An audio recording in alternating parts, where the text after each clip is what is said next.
Okay, so I'll start. Good afternoon, everybody. On behalf of the Miami Project to Cure Paralysis, it is my pleasure to introduce Dr. Long-Jun Wu, our esteemed speaker for the Gail F. Beach Memorial Visiting Lectureship Series. Dr. Wu is the C. Harold and Lauren G. Wallace Distinguished University Chair and Founding Director of the Center for Neuroimmunology and Glial Biology at UT Health Houston. A leader in neuroimmune research, his work has shed light on how microglia sense and regulate neuronal activity in conditions such as epilepsy, neuropathic pain, and neurodegeneration. His groundbreaking findings have been published in high-ranking top-tier journals, including several Nature Neuroscience publications. He has an impressive career that includes receiving the NINDS Outstanding Investigator Award in 2023 and also being named the Teacher of the Year at the Mayo Graduate School of Biomedical Sciences in 2020, where he was before he moved to UT Houston.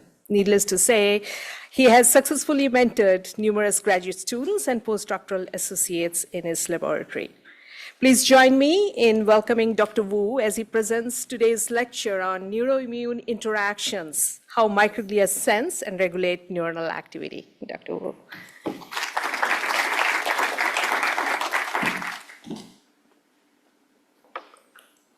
Thank you, Masumi, for a very nice introduction on the kind of invitation as well. And really glad to be here. And I know Miami Project for a long time because my collaborator also work on spinal injury, always talk about Miami Project. And you know, I only moved from Houston a couple of months ago, and like Houston, like temperature dropped, and I feel like, oh, it's good to go to Miami and during this time, and then I found that temperature here is not it's not that great either, but much better than Mayo in Minnesota. And I'm really glad I'm here.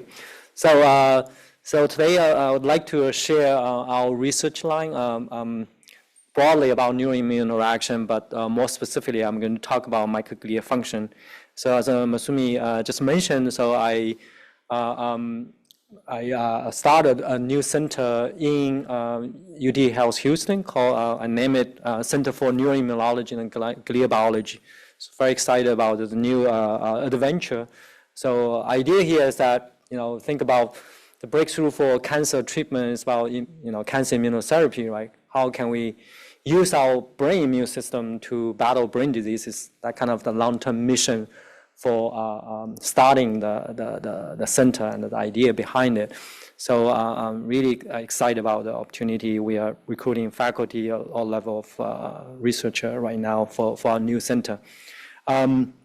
So for today, I will introduce many of my lab work. And for this audience, I don't think I need to talk about what are glial cells. But you know, we know in the brain, not only neuron, but also the major glial cells, including astrocyte, oligodendrocyte, and the microglia. That's our main focus. It's more like brain macrophage, but we now know that they do much more than just like brain macrophage. And I've a lot of interest in microglia, particularly, you know, their dynamic features. Was what my postdoc work. So you can see we can image microglia. This is a microglia labeled with GFP. So the single microglia, the cell body not moving much, but they have these motile processes, right? They're immune cells, and they try to survey the environment of the central nervous system. If we give stimulation like ATP, which will mimic brain injury or spinal cord injury. So you can see microglia are very sensitive to this injury signal. So they're sending the process converge to that injury site, try to contain that site. So they have a specific receptor I'll probably mention later. So like P2R12 ATP receptor, P2R12 receptor is very crucial for this dynamic approach or dynamic process of microglia. So now in my lab, we continue using in vivo imaging approach. 2-photon now, even we recently have the 3-photon microscope in the lab. Now we can really image from surface of the brain right, all the way to like 500, 600 micrometer. So we can see this intimate interaction between the microglia and the neuron. So here we label neuron with YFP, or label microglia with GFP, so you can see this kind of intimate interaction, right? So you can always ask the question, so what signal, right, drive the interaction, and then how the microglia can integrate in the neuronal circuits. Those kind of like the broad like picture we're doing right now to ask this basic question, like a molecular level, what signal drive them interact, and then how they can be integrated in the neuronal circuits, interact with the synapse, interact with neuronal cell body. And this is a basic question, can be applied to different disease contexts and ask question that, and the disease context, how this interaction may change and how this interaction may affect the disease pathogenesis or recovery. So that kind of the broad research topics in my lab. And for today, I will mainly focus on basic research part to ask the question like how microglia can sense the neural activity and how microglia can engage and regulate neural activity. Then I will spend probably 5 to 10 minutes to talk some additional line of research in my lab, developing some tools for microglia and microglia in the disease context. So we really start a very straightforward question, say, microglia are immune cell, right, in the brain. So how, in the brain, there's major activity going on, it's neural activity. How microglia can sense that?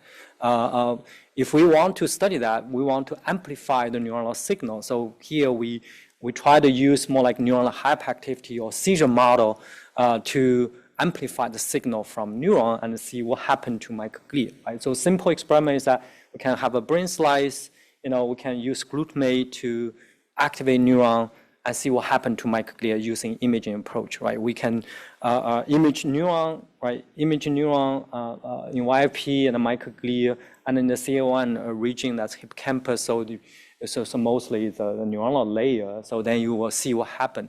And you can see this is a minute, right? Within a few minutes after apply the glutamate, and then you will see microglia will extend the process, interact with neuronal cell body and dendrite.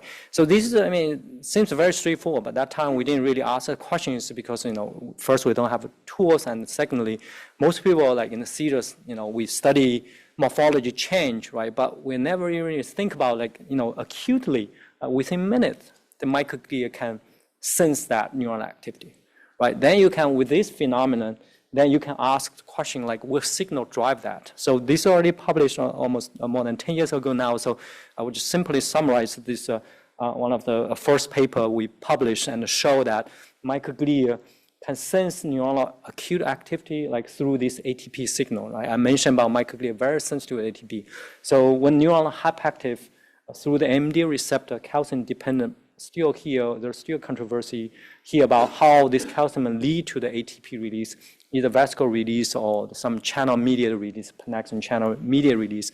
But we know now, particularly with a new ATP sensor, we can image ATP can get released during neuronal hyperactivity.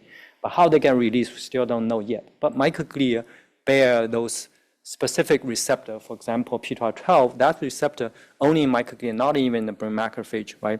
So they can sense this ATP release. That's how you can see the microglia will extend the process, interact with neuron. We name it microglia process extension. But there's many different ways. We use similar approach, and we actually found different type of interaction. The one I just showed you, that was extension, but also we found the microglia can converge to the hotspot. We name microglia process convergence, and also even they formed its pouch structure along the swelling dendrite and axons. So it's many different type of interaction. And then we also want to know what that interaction means. Later I will show you some of the data. We show that the microglia is able to dampen that neuronal hyperactivity. So this line of research really was done by my very talented postdoc, Upcon Gail. Now he's a associate professor at University of Virginia. So that kind of hyperactive, right? And show you microglia can sense the neuronal hyperactive. So then we ask a very similar question, like how about like hypoactivity, right? When neuron activity shut down, how microglia going to respond to that? So we know during anesthesia, right, awake, you will see neuronal activity, you will like completely, almost completely shut down during neuronal, during the anesthesia. So here's a calcium imaging in neurons. So this is a layer 2, 3 in the cell body layer. This is layer 1, like dendrite layer. So you can see during the awake, right, will be a lot of activity, right, a lot of activity, cell body, dendrite. And then when we give isoflurane or different anesthetics like ketamine, so you can shut down the neuronal activity, right? This will be completely different, like brain environment. So you can ask that question, like say, what happened to microglia, right? At that time, based on our research on many years on seizure, we already think microglia are going to follow neuronal activity. When neuronal activity is high, like awake, maybe the motility is high. When neuronal activity like shut down, quiet, and they were quiet as well. But interestingly, what we found that it's completely opposite to our prediction when here we visualize microglia alone now. Somehow it's now playing continuously. And you can see in the awake, this motility of microglia was restrained. Right? When there is anesthesia, this is during anesthesia, they start like spreading, extending their processes. So very surprising and complete opposite to our prediction about this microglia process dynamics. So suggests that during neuronal hypoactivity, when neuronal activity shut down, microglia also increase their dynamics. So we can do very simple analysis because it's a quite robust phenomenon. So we can look at the microglia process like area change or the surveillance territory change, right? And then at the same time compare with this neuronal activity, the green line shows neuronal activity, right? During the anesthesia, we shut down the neuronal activity, but when you look at the microglia process area or territory change, they'll gradually increase, even velocities increase as well. So we can do the simple short analysis of morphology, right? You can see during anesthesia, the microglia, the process become more complex. This is short analysis. You can see they have a much longer process as well during the anesthesia. So showing that during the neuronal hypoactivity, right, the microglia increase their process dynamics. So then the question here will be, what is the molecular mechanism, right, underlying this increased dynamics? So we go for P2R12, because that's a receptor, like known, most important receptor, control the dynamics. But interestingly, when we use the P2R12 knockout, we found surprisingly like there's no change in this increased dynamics during anesthesia. So suggests that this ATP P2R12 at least not a major driver for the increase of the the dynamics. Saying what could be the mechanism then? So we did the kind of like small functional screening. Is that idea here is that maybe during anesthesia, a lot of neurotransmitter shut down, right? So reduced.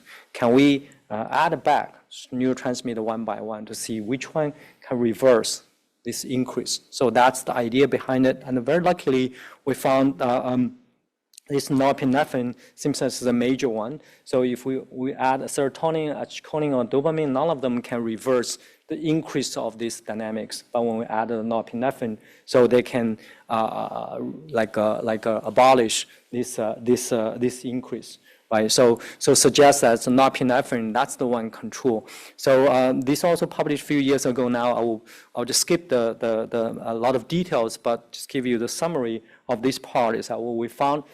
This norepinephrine, they basically through the beta-2 receptor. That beta-2 receptor in microglia actually very specific, highly expressed in enriched in microglia as well. Through the beta-2 receptor, they can reduce or restrain the microglia dynamics. And then during anesthesia, because of reduced of this norepinephrine release is more like disinhibition. So now the brake is released because of the reduced norepinephrine. So that's why we see during the anesthesia, we see this dramatic increase of microglia process dynamics. So in summary, so this part, we found that we come up this idea about the U-shape response of microglia dynamics to neuronal activity. So we found that during the seizure, there's increased microglia dynamics, right? But during the anesthesia or neuronal hypoactivity, we also see the increased dynamics. But since they use different mechanism to control these microglia dynamics, right? ATP, P12, that's the major one, control the seizure-induced process dynamic increase. But the disinhibition of beta-2 receptor, that seems like the one control the microglia increased dynamics during anesthesia. So in retrospect, now we kind of understand the microglia is more like a policeman in the brain. So when there's fire, of course, they're going to try to put off the fire, right? So the increased dynamics. But when the street is so quiet, nobody on the street, so they need to do the survey to understand what's going on as well. That's why you see also increased dynamics. So we use this process dynamics as a readout, right, to show how microglia can sense the environment change, particularly the neuronal activity.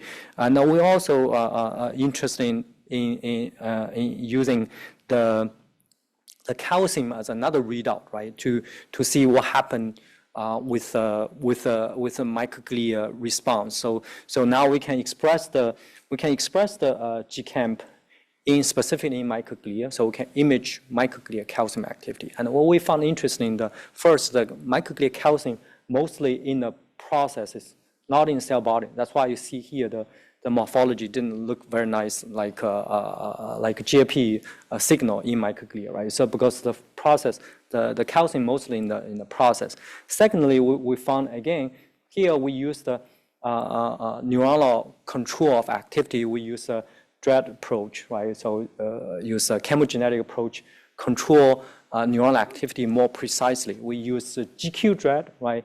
That will increase neuronal activity with CNO, or we use GI DREAD to decrease neuronal activity by CNO. So that way we can more precisely control neuronal activity. At the same time, then we can image microglia calcium.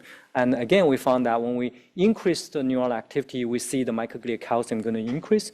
And when we decrease neuronal activity, again, we see the increase of the microglia calcium. Those are the CNO, that's the ligand for those DREADs, right? So this is also the first time to show in vivo wake mice, how neuronal activity may affect the microglia calcium.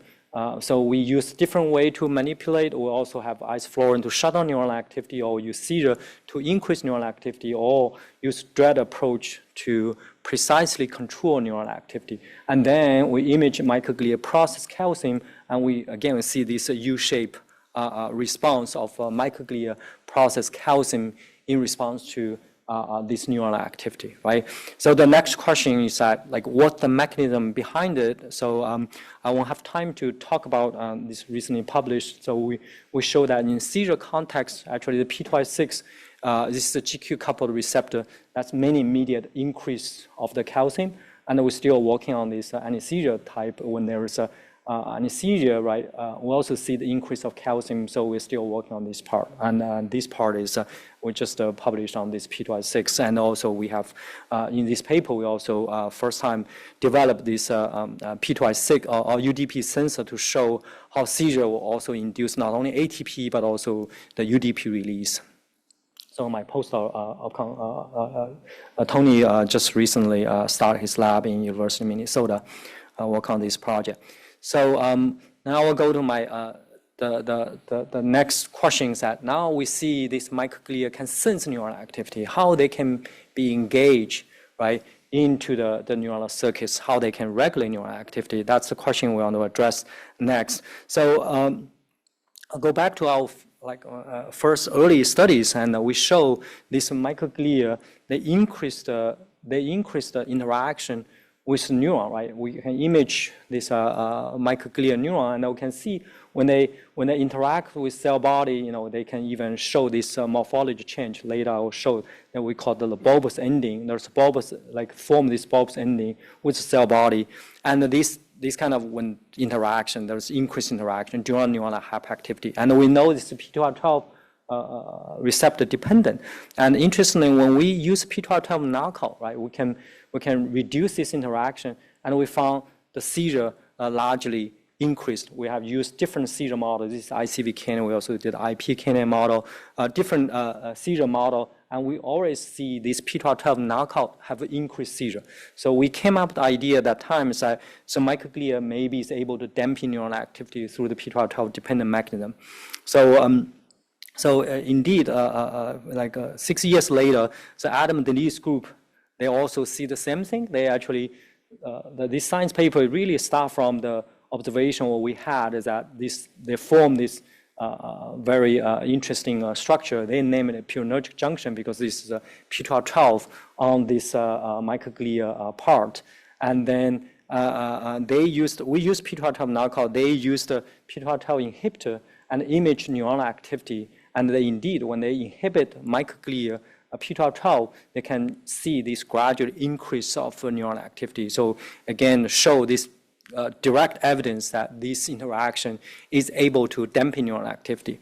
But even this paper, right, they show some structure basis of interaction. They just go more like super resolution to show what happened of this interaction.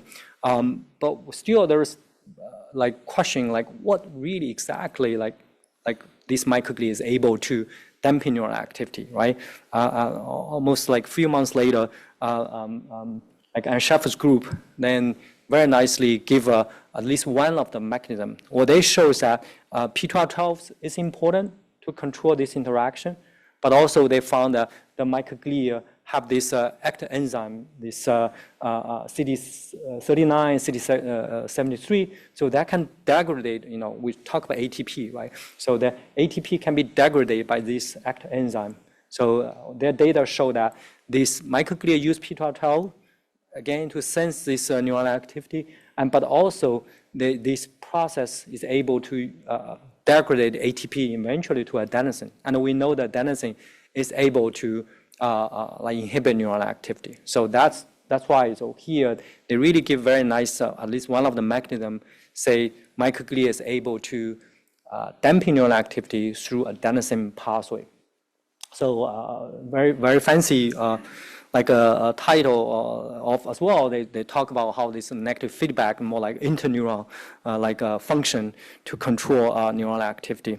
So so in the field right now is at least we have consensus microglia is able to dampen neuronal activity when there's neuronal hyperactivity, acutely, right? So we can ask further question because we will study this also microglia neuronal hypoactivity as well. What neuronal activity is going down, microglia can sense that, what that means, right? So I'm going to talk about a story about that. So here I can again show you how microglia sense neuronal hypoactivity, right? So this is during the awake, they kind of contain, and during anesthesia, and even during the emergence, right? Recovery from anesthesia, the recovery is slow, right? The dynamics recovery is slow, although neuronal activities recover back. So you can see these microglia, they will increase the dynamics, increase their process during the anesthesia and during the recovery or emergence. And we can look at their morphology. Again, we see very interesting phenomena. They increase the dynamics, not only increase the dynamics, their branch, their process, but also this bulbous ending. So we can quantify this bulbous ending, and you can see during anesthesia, during emergence, right? This bulbous ending is also increased and also maintained for more than an hour. So it suggests that this morphology, their process change also come with some morphology change. If we look at the neuron microglia interaction, we found that this bulbous ending probably is because of the interaction with neurons. So here the cell body, neuronal cell body microglia. So we will see the increase of the microglia, they actually interact with neuron and can stay during emergence as well. And in neuronal dendrite also increase interaction with dendrite, but that seems like recover.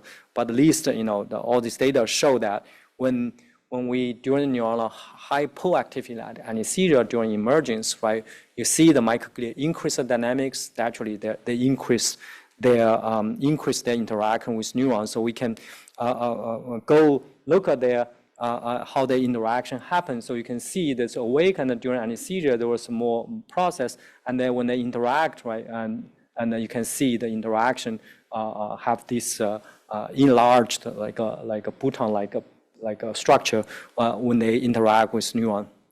So we're really interested in this microglia structure change, how that going to interact with cell body.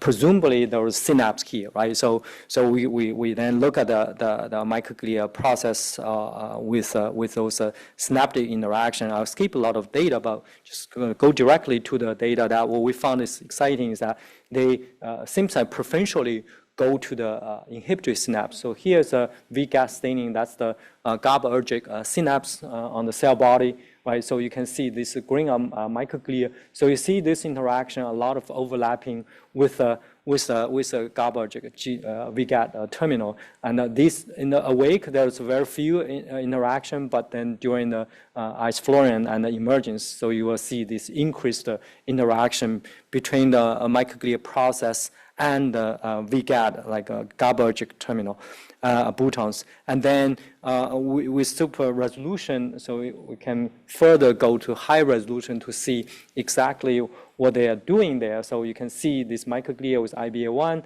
and this PV bouton, that's GABAergic bouton on cell body. So you can see, seems like a microglia is able to insert into the bouton synapse. So that's kind of like what we got from confocal then high super resolution microscopy to see like kind of like how the interaction. But we're not satisfied. We feel like, wow, like this suggests that this kind of specific interaction is that real or not. So can we go even further, right? Higher resolution. To do that, right? You have to go to the more like EM level. So my postdoc Koichi really develop or adopt this approach that we can combine our two-photon microscopy, like in vivo imaging, with the EM. So idea here is that in vivo imaging, right, you can see how microglia process interact with the PV bouton, right, that's GABAergic synapse, and then we can laser brand this area, and then we can do the EM, try to find exactly same area, what happened to the interaction. So that's how, like, it's a very challenging experiment, but it's very informative. And when we found that this is a image from in vivo imaging, and then we can reconstruct those interaction, and then indeed we see this microglia process is able to insert into the GABAergic like a synapse. This is a PV bouton cell body. So this is 3D rendering. So you can see how the microglia process, right, really go into the synaptic cleft. So we name it a synaptic shielding. With this shielding, like how they may be able to regulate the activity. So that's what we are doing right now. And also in this project, and what we found, so like we'll go back to see what happened to neuronal activity. So you can see during the wake, of course, a lot of neuronal activity with isoflurane, there's a lot of shutdown, right? Most of the neuronal activity shutdown. But during the emergence, it's very interesting. You will see this acute neuronal hyperactivity is happening. So we can do the color coding here. So most of the neurons will increase the activity during the emergence. Some no change, some decrease, but most of neuron will increase the activity. So overall, you will see this neuronal activity actually is increased during emergence, right? So think about what we just showed, this microglia synapse shielding that preferentially go to GABAergic synapse. So we believe this neuronal hyperactivity could be because of this microglia neuron interaction or synaptic GABAergic synapse interaction. To address that question, right? So we can, yes. So, is this interaction also dependent on AT2 extracellular ATP, and do inhibitory neurons secrete more ATP than excitatory neurons? That's a really good question. That's exactly the question we're working on right now, because now we have this ATP sensor. But even with ATP sensor, it's very hard to pinpoint where ATP get released. So the ATP sensor, nowadays with graph sensor, you express either in astrocyte or in neural pills. So it's a synapsin driven or GFAP driven. So you will see the ATP release like a burst, like fireworks, beautiful. But then you actually cannot really pinpoint exactly where they come from. So it's a very interesting question, but it's hard to address whether it's from the GABA neuron is more than excited neuron. We don't think that's the case. So what we showed before, the P12 seems like not really controlled, right? But we do. That's actually a very interesting point here. In anesthesia, it's not published yet. In anesthesia, there's also increase of ATP. Very surprising. But interestingly, the ATP will release, this burst event released, is increased. But why? I still don't know. Because before we talk about neuronal hyperactivity, when we think about neuronal hyperactivity, it will trigger a lot of release, and ATP could be one of them. But during neuronal hypoactivity, also increased. Yeah. Sensor, for those sensor, graph sensor, you try to express everywhere, right? So the neural pure is everywhere, so GFAP is everywhere. That's why then you can see where they get released. And the thing is that the ATP release or UDP release, same thing, it's burst-like, it's hotspot. So it's here, there, here, there. So in the beginning, we think it's a astrocyte release. Actually, we did the GFAP, LDH1, like GFP co-localized, try to see whether that ATP release from the cell body of astrocyte actually is not. So now we think maybe it's not just astrocyte, even not astrocyte cell body. Maybe it's from astrocyte process as well, right? So again here, back to the questions that how microglia going to recognize those GABA synapses? That's the question we try to address right now. And interestingly, it's not GABA. So we spend a lot of efforts on GABA because microglia, the recent study showed microglia have a GABA B receptor, and we found that GABA is not the signal attract microglia go there. Whether it's ATP, still need to be tested. Yeah, good question.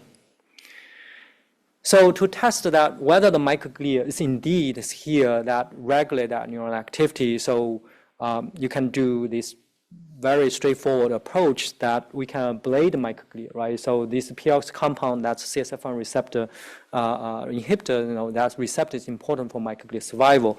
When you have a PLX chow, you can kill most of the microglia. So this is the control, this is the microglia ablate brain.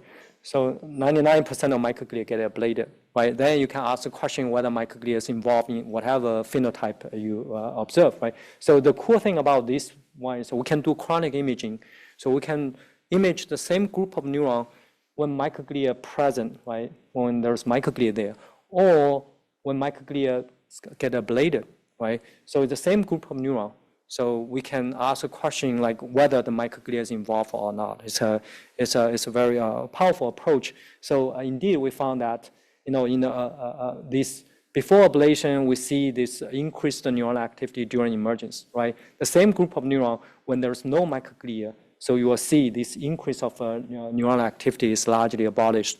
So it suggests that this microglia indeed is important for this increased neural activity. So here we show that microglia actually is able to promote neural activity now.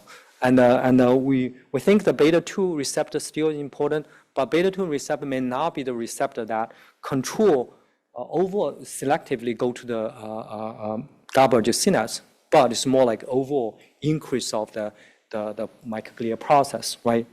So in summary here is that what we found during anesthesia, this microglia increase the dynamics. That increased dynamics seems like they have increased with neural interaction. More specifically, they go to the garbage synapse that can do the synaptic shielding. And this synaptic shielding that's able to regulate neural activity here, specifically, we think they can promote neural activity. So in summary for this part is that we found the microglia that can deal with the U-shaped response to neural activity, but also is able to regulate neural activity when neuronal hyperactivity, right, through the adenosine or other mechanisms as well. So that's something we are also working on. So we don't think adenosine is the only way to inhibit neural activity. They can inhibit neural activity, but when neural activity is lower, so during hyperactivity context, so microglia is able to promote neural activities, increase neural activity, more like through the disinhibition mechanism, this synapse shielding of a garbage synapse. So we believe microglia during this acute phase, they really can sense and regulate neural activity to maintain the brain homeostasis. So next like 10 minutes or so, I will talk some additional line of research in my lab, specific disease context, and also some tools we are using for studying microglia. I've been interested in the pain since I was in graduate school, so we still keep this line of research, study microglia in chronic pain. If we talk about microglia function, probably the pain research is the most well-established field that microglia play a key role here, because you will see the microglia have such a dramatic change in like neuropathic pain context. For example, in our lab, we use the peripheral nerve injury model, the spinal nerve transection model. When you cut the spinal nerve, right, when you go to the spinal cord, and then you can see this microglia number even increase 4 or 5 times. So it's this microgliosis is very dramatic. And what we found interestingly, like this microgliosis actually is not because of monocyte infiltration. So early days, people talk about monocyte infiltration like almost 1/3 of the microgliosis coming from monocyte. And what we found is that those are because of like an artifact of or experimental artifact because of the irradiation, like or change the compromised BBB and the monocyte infiltrate. If we use a pure genetic labeling, so we found that this microgliosis all coming from microglia proliferation and not monocyte infiltration. And but interestingly, we found that monocyte is still able to contribute to this pain phenotype, and we found that they can synergistically promote pain.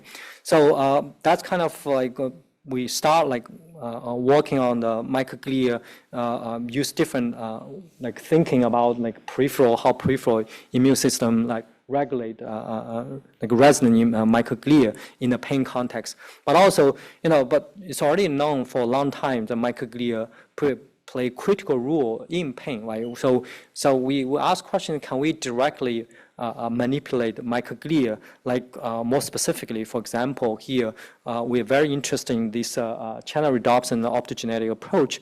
The reason for this channel rhodopsin approach, it's much lag behind in microglia field compared with other fields, is that we know very little about the microglia membrane potential means. So I was trained in the ion channel field, and was specifically when I work on the microglia ion channel when I was in postdoc. So we're really interested in microglia ion channel. Basically, the channel rhodopsin is the ion channel, right? So what that means, what that channel activation means to microglia, still until nowadays, we still don't know much, right? So luckily, this genetic tool is available now. So we first time use this red activate channel rhodopsin expressed in microglia. So here you can see the rhodopsin only in microglia, not in axons, not in neuron. So then we can manipulate it, right, with a light. We can shine the red light, so we can induce the current in microglia, and we can also induce this hyperactivity or hyperpolarization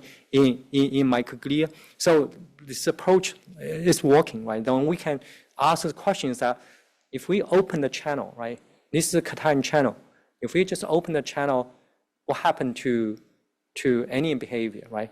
So we choose a pain as a behavior test because it's a microglia well-established function there. So that's also the reason we use red channel rhodopsin, is because you don't need to insert optic fiber into the spinal cord, because that alone will cause a problem, right? So only like we can put the like optic fiber on the top of spinal cord, right? Then we know it's able to activate the ridge in microglia. So then we can shine the light and see behavior change. So that's what we did, and very exciting. You can see we only did like half-hour stimulation, and then when we look at the pain behavior, this is a withdrawal threshold, that mechanical pain. This is a latency, withdrawal latency. That's a thermal pain test. So you will see only half-hour stimulation. You will see this.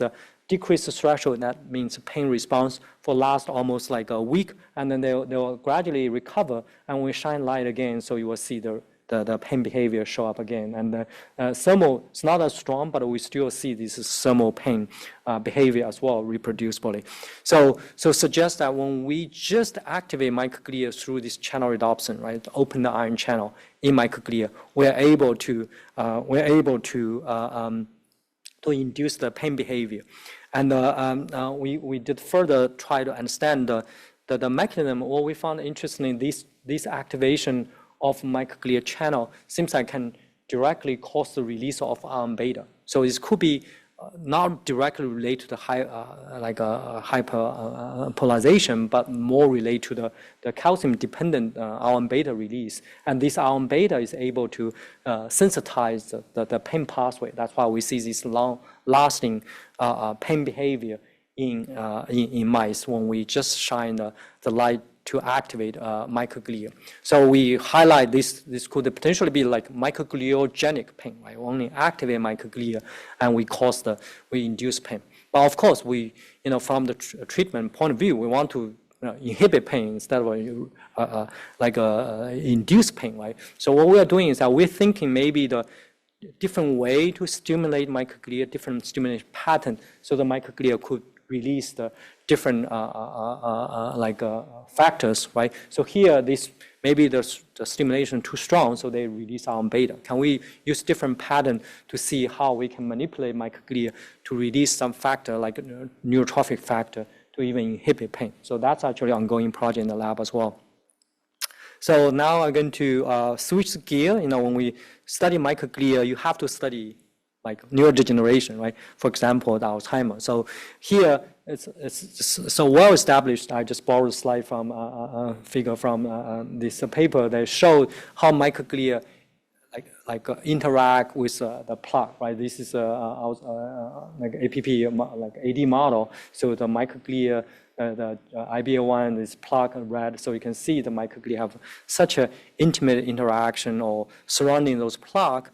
And this is just early days morphology, right, showing the microglia potentially important. But the human genetics really makes it feel so exciting that microglia could be potentially like causal rule in AD, right? So in these two New England Journal of Medicine paper, they show this TREM2 right, mutation is associated with AD risk, right? It's like 4 or 5 times like increase of risk. And in the brain, the TREM2, this receptor exclusively expressing microglia or brain macrophage, right? Really suggests that dysfunction of microglia, that this receptor, right, mutant, right, could lead to the AD risk, right? Really make the whole field so excited about the microglia function. And also, for us to study microglia biology, we already think like, no, neurodegeneration is a model to go.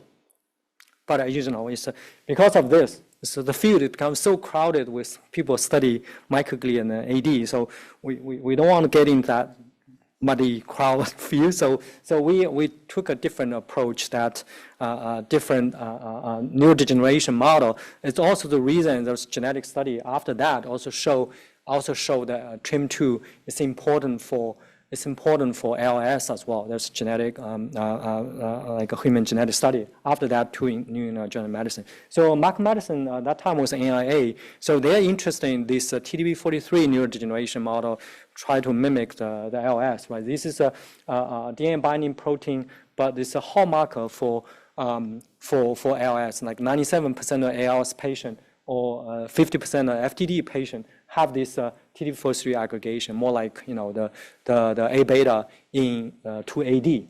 So that time, like Mark Madison visit and my lab, and they say, well, like we're studying this model and using this viral approach, and there's recent paper came out showing this TREM2 is important for the LS. We will study the TREM2 at that time, and I had the mice from Michael Colonna's lab.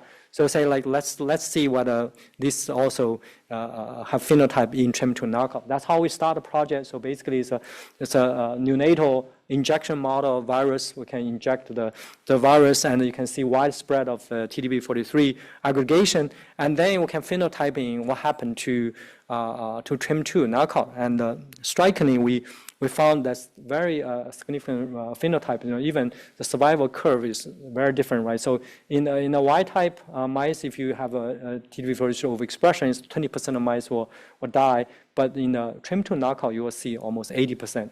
And also, when we look at this clasping phenotype, it's more like motor function phenotype dysfunction, right? So we can see in the TREM2 knockout, they appear a few days early, but few days you don't think it's not significant, but actually significant because the only like 2 weeks, right? So a few days early is a pretty significant phenotype. But also most strikingly is about the recovery. So in the wild type, you see this recovery pretty nicely, but in the knockout, you don't almost never see recovery.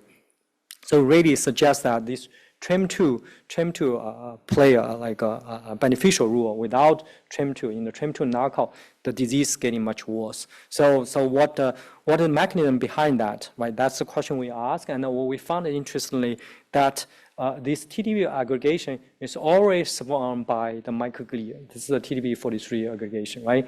And then in the knockout, we found that this TDP aggregation gets smaller or getting bigger, but also the microglia don't care them any much. So if we look at the colocalization, it's very nicely colocalization in the wild-type mice, but not TREM2 knockout. And this microglia associated TDP-43 associated microglia also significantly reduced in TDP in the TREM2 knockout. So suggests that the TREM2 is important for this microglia phagocytosis of TDP-43 aggregation.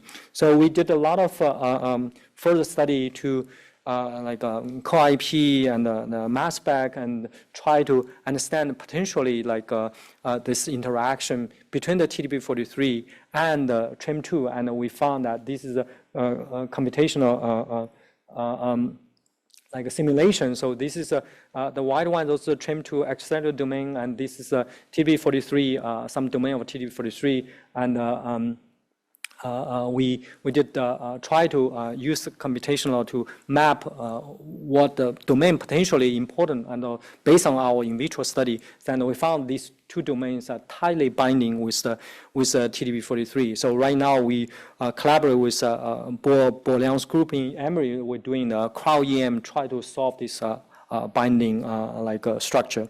So in summary, that this part is what we found.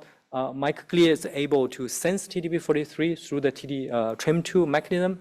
So without TREM2, so microglia cannot sense that TDP-43. That's a build-up TDP-43. That's why you will see the worst outcome in the TREM2 knockout. But as I mentioned, I can few more slides about the unpublished work. Is that I mentioned about the early phase, right? There's phenotype. That's we got interested as well. So we can now adopt this genetic approach. This is INL's mice generated by Virginia Lee's group. Idea here is that we can induce this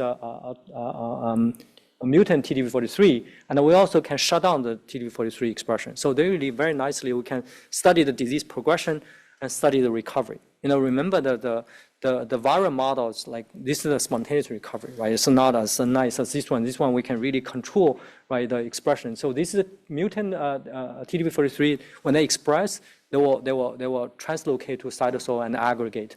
So then we can image what happened to neuron, right? When in the early phase, what happened to neuron, and then what happened to microglia. So that's what we're doing. So we can do the chronic imaging of the neuronal activity day by day for like a month, so we can really look at what happened to neuronal activity and same group of neuron. And we found that interestingly in this model disease progression, we see this beautiful neuronal hyperactivity is going on. So you can see this is a control mice, stable, right? So in these RNLs mice, you will see the gradual increase of the neuronal activity, and then they will recover as well. So this very nice neuronal hyperactivity happening in this model. We interested in this, how neuronal activity correlates with microglia reactivity, right? So here, and what we found is very interesting phenomenon is that at like a time window, a very sharp time window, actually we see these microglia have this morphology change. We found this raw-shaped microglia. This raw-shaped microglia must be, interact with something, right? If we look at the staining, right? If we look at like a blood vessel staining, or we look at the axon staining, they're not associated with those.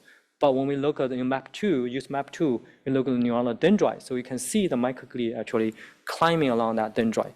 So we have some genetic labeling as well, like YAP labeling and microglia GFP labeling. It's beautiful, like interaction between the microglia along this neuronal dendrite. So we come up with these ideas that this raw-shaped microglia is able to interact with neuronal dendrite and the synapse there, and that's how they regulate neuronal hyperactivity. So this project is still ongoing right now, but it's very exciting. We try to link that during neurodegeneration early phase, there's neuronal hyperactivity, microglia morphology change, and microglia synaptic interaction. So with that, I will summarize quickly what I show. It's like we show the microglia have this U-shaped response, either structurally with GFP imaging or with calcium signaling. This U-shaped response to neuronal activity. And also we found the microglia is able to regulate. It's more like maintain the homeostasis, right? When there's neuronal hyperactivity, they try to shut down the neuronal activity. When neuronal activity is lower, they try to bring up the neuronal activity to maintain the homeostasis. And I show some of the disease contexts and the new tools we're using for optogenetic activation microglia. Trigger pain, we think is more like microgliogenic pain, and it gives some mechanism of ion beta signaling. And then in neurodegeneration, we use this specific neurodegeneration model, TDP-43 neurodegeneration, show the TREM2 bind to the TDP-43. So we now, there's several other studies or replicate our study showing that TDP-43 can directly binding, and then we highlight this could be the potential ligand for the TDP-40 for TREM2. So with that, I would like to thank my lab members. Most of them already this is the past 12 years work. So most of them will start their own lab. Upcoming now in Virginia, Yongliu in China, Minhee work on the microoptogenetics. She's in South Korea. Tony recently moved to University of Minnesota. So my collaborator, Greg Worrell, work on the CEDAR project. We have many years collaboration, like Mark Madison was in NIA, now in Hopkins, really initiate the TDP-43 neurodegenerative project with him. And my current postdoc, Koichi and Shunyi, also contribute to today's talk. Thank you very much, and happy to take questions. Thank you. Yes.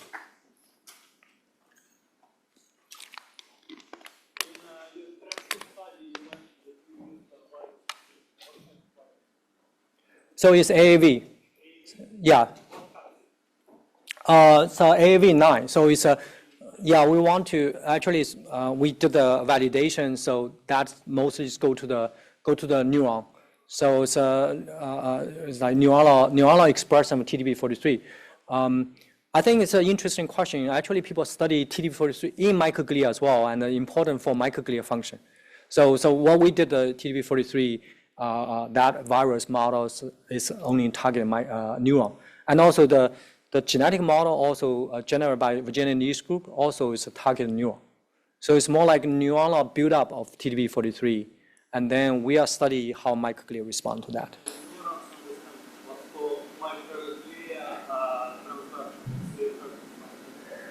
Yeah.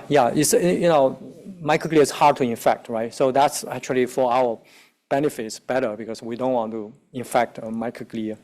But there's recent study, they study TDP43 itself, how they were important for microglia, because it's a DNA binding protein, right? It's important.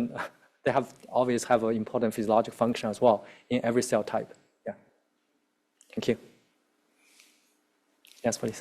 Yeah, I'm curious about the phenotype of these mice that when you ablate the microglia, like PLX 3397, that's widespread ablation of microglia throughout the nervous system, is that? Yes, yes. So if microglia are responsible for maintaining homeostasis, is the nervous system, is the animal very erratic? I mean, what happens? Yeah, that's there's many genetic, many ablation approach. Okay, this pharmacological ablation, right?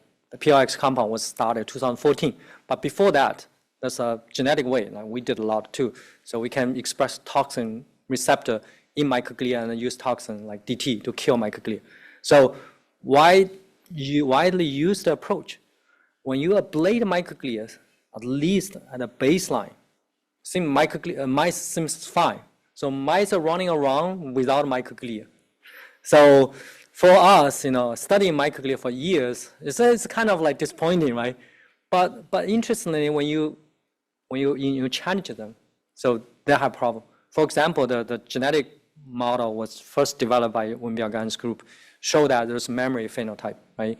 So even in a physiological context, without microglia, so mice have a memory problem. And disease context, for sure, right? When you ablate microglia, many disease, you will see the phenotype. Yes. So still suggests that microglia probably is important for brain homeostasis, more for like you need give some triggers, but not for basic survival, The nervous system doesn't become unstable from the absence of. I won't say that just because depend on how long you're going to ablate, right? So the ablation approach will never be that long lasting. So there is a genetic studies, human genetics. There's CSF1 receptor mutation. Actually, the patient is a demyelination phenotype. That's a very rare disease, but that disease actually very severe. So that's the mutation in CSF1 receptor. That receptor will reduce, not even ablate microglia. In that patient, the number of microglia is reduced. So in that patient, they have a severe demyelination. So it suggests that it's important, right, for nervous system. But not acutely. Seems like when we ablate microglia, 99% can be ablated. The mice are still running around. Yeah. Yes. Have you looked at the role of connexin 1 in the ATP release? Connexin 1, yeah. So we try to do that. We in our paper we did pharmacology, so didn't suggest like very strong effect, right? So when we use connexin inhibitor, we don't see we block this with this extension.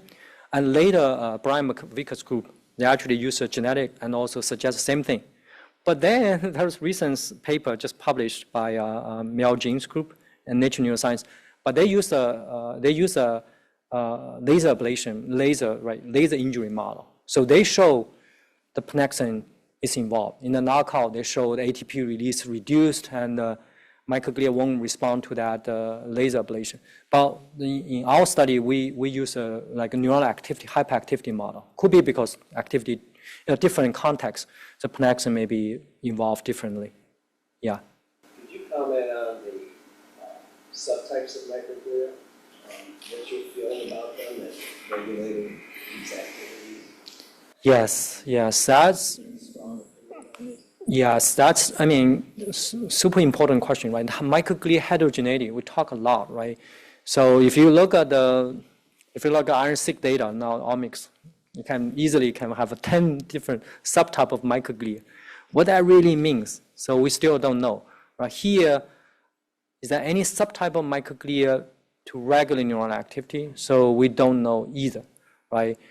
That's the thing we are excited about our ongoing work on this raw-shaped microglia, because this is a certain disease context and even certain time window. and we see one population have this dramatic morphology change, right, that can regulate neural activity. That could be the one.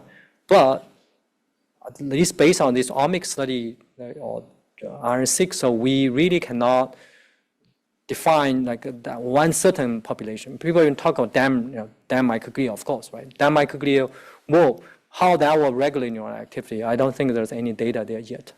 Yeah, great question. Thanks. I have one question. Sure. Similar to what you see during anesthesia, there is a dynamic change in the skeletal of the microglia. Does that also replicate, or could it replicate during the regular sleep, daily sleep wake cycle? Yeah, that's also ongoing project in the lab. So I have one postdoc training in the sleep field that was recruited just for this project. So think about when we do the anesthesia, right? It's kind of mimics sleep, and then there's one paper published 2 years ago now. We got more like scooped. So they show that during the sleep, there's increased microglia dynamics as well. So we already see that, but we want to do more. But that paper just published that phenomena, and then they show again it's beta-2 receptor dependent. So it's kind of replicate what we see in the sleep study. But last year, then another paper from Yang Dan's group, they further to study how this microglia even use calcium now to regulate neural activity. Yeah, we got scooped quite a bit on this project and sleep project. But we have a paper, should be out soon in Science Advance. So we use a GI drug to manipulate microglia, how they interact with neuron. Try to also show this in the sleep context. What they show is also use a drug approach to manipulate microglia to regulate neural activity. We have to overlap that part, but that part we almost published now, so it's not that late. But idea, back to the question, is that yes, microglia is able to regulate neural activity during the sleep as well. So, but we have to do more. Think about it, because during the sleep, also there's reduced norepinephrine, right? That will, will change the microglia morphology, change microglia dynamics, right? Have some, how that feedback to the sleep circuits, right? That's all we're studying right now. Yeah, great question. Thank you.